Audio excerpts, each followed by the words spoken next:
बजरिया में, बीचू बजरिया में या भौजी बीचू बजरिया में कि हमारी 1.25 लाख के नथुनी।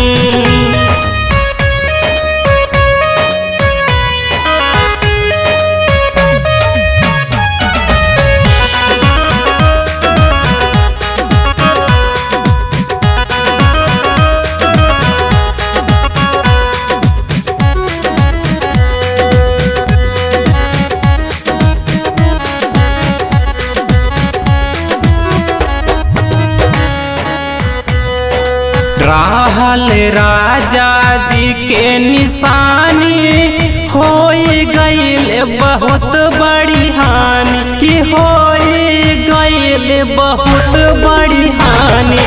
दही है सैया जी मोहे गरिया गिर गई बीचू बजरिया में कि हमारी 1.25 लाख के नथुनी गिर गई बीचू बजरिया में, हमारी 1.25 लाख के नथुनी।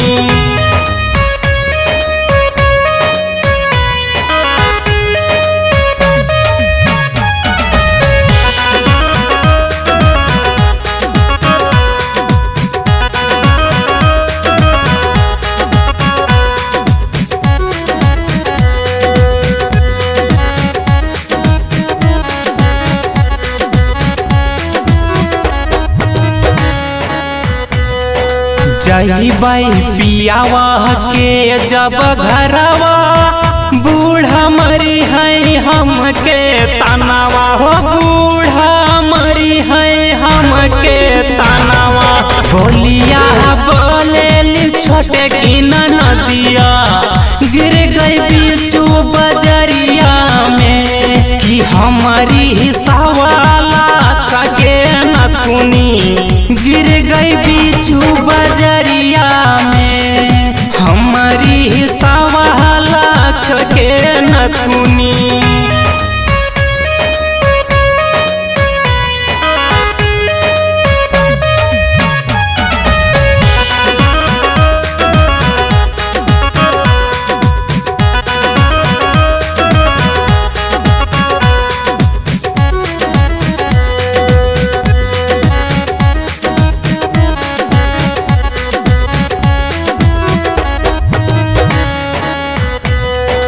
करबै राजा जी से अरजी, सुनला मान इसो बेदर्दी हो, सुनला मान इसो बेदर्दी।